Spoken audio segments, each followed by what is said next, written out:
panel now. Leslie Marshall sticking around and Loretta Lepore. Ladies, I thought you were on out of here, but I'm glad that you decided to hang in. Let's talk a little bit about this change to Obamacare. There was supposed to be a cap on out-of-pocket costs. It was supposed to be a cap for individuals at $6,350 annually, and that includes deductibles and copays. And then for families, it was supposed to be $12,700 starting 2014. Those were supposed to be the caps. And now that whole cap is being pushed back to the year 2015, which means that it could cost a heck of a lot more for individuals and families to have their health insurance and to receive their health care. Leslie, let's start with you. Let me get your reaction to this change.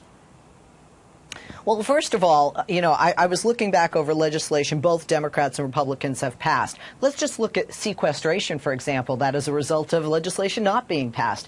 Nothing in our federal government pretty much starts on the day that it's supposed to. Now, some people may say that's a lame excuse, but when you're looking at different systems, I don't know about you, but when I go to get a prescription, it is a different program. Even though I have Blue Cross, it might be called Blue Cross Express, it is a different system, and sometimes that causes a delay just in getting my prescription at a pharmacy. Yeah, but Leslie, we're not talking about weeks. We're not uncommon. And it's going to cost people a lot more money. Did you look at Social Security historically? Which is something that the president said would not happen.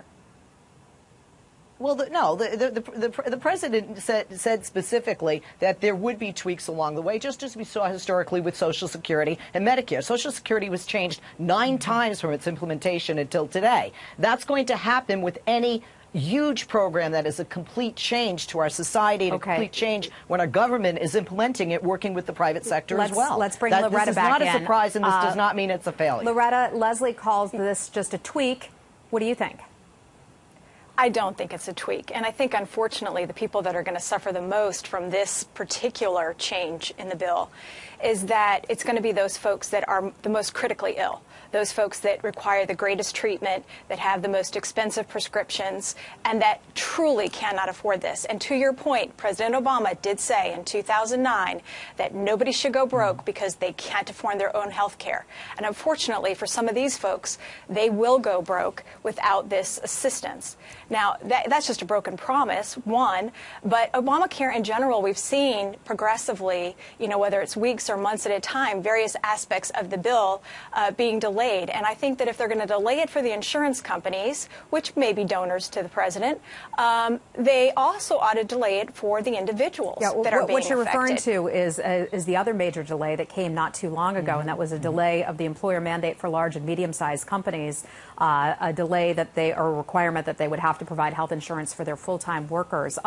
Leslie, I'm wondering if you think that maybe Congress should have done this and the president should have done this little bits and pieces, smaller pieces of legislation along the way so that each piece could be fully delved into and people could really understand what was in each bill, instead of passing this massive monstrosity that Nancy Pelosi said, well, you got to let it pass before we can figure out what's in it. Well, first of all, everybody loves that quote, but it was taken out of context, and we can go into that another time. Secondly, when we look at any piece of legislation, the majority of people, unfortunately, left and right in the House and the Senate, haven't read all of it, nor have all of their staff members that follow them around like lemmings throughout the Capitol. The bottom line here is, as a Democrat, this is exactly why I didn't want this act passed in its form. I wanted a full Comprehensive Affordable Care Act, and we didn't have that. So you wanted something bigger than what was passed?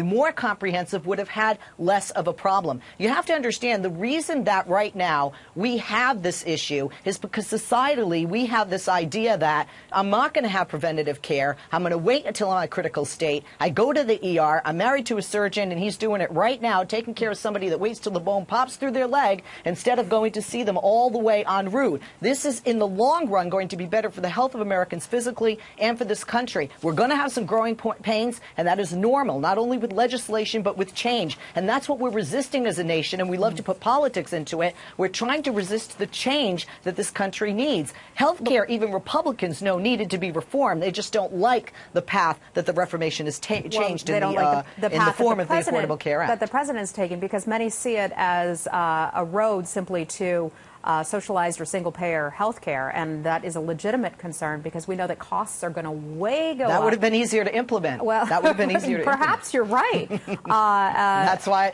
That's what I wanted. Oh, that's what you wanted. Oh, interesting. So, Loretta, what do you see happening on the Republican front with this? Do you think that Republicans and Republicans want to dismantle this new law? Do you think that that's ever going to happen? How do you see this playing out? Well, I don't know that they can dismantle it in the short term, though I know that that is definitely the appetite is there. I don't know that they have the votes in Congress to overturn it at this point. They've talked about defunding aspects of Obamacare. And at some point in time, that may be surgically going in and defunding certain aspects of the legislation so that they cannot be implemented. But I think right now what we're seeing, and I think what's going to happen, outside of what happens in Congress and what Republicans are doing there, is we're going to see this start to roll out very gradually. We know that the exchanges are supposed to be up and active in October. Time's going to tell. Will those be up and ready to go? So I don't think that this program is actually going to get off the ground. Yeah. And I think what Republicans need to do is be very, very smart in Washington about how they address this, and that they don't fall into the trap that the Obama administration would like them to fall into, and that is to being a roadblock. In other words, they need to come up with some solutions. There are parts of the legislation, as Leslie pointed to, healthcare was skyrocketing. We don't want people going to emergency rooms. Leslie, you're certainly That's right. not good policy. If Republicans want to gain some ground and use this in the next midterm election, they certainly have to come up with some alternatives as well. Ladies, thank you so much. I understand you're both out of here at this time as we head on to some other topics. Loretta Lepore, founder and president of Lepore Associates down in Atlanta, thank you so much. And Leslie Marshall, she's a nationally syndicated radio host, The Leslie Marshall Show, and a Fox News contributor as well.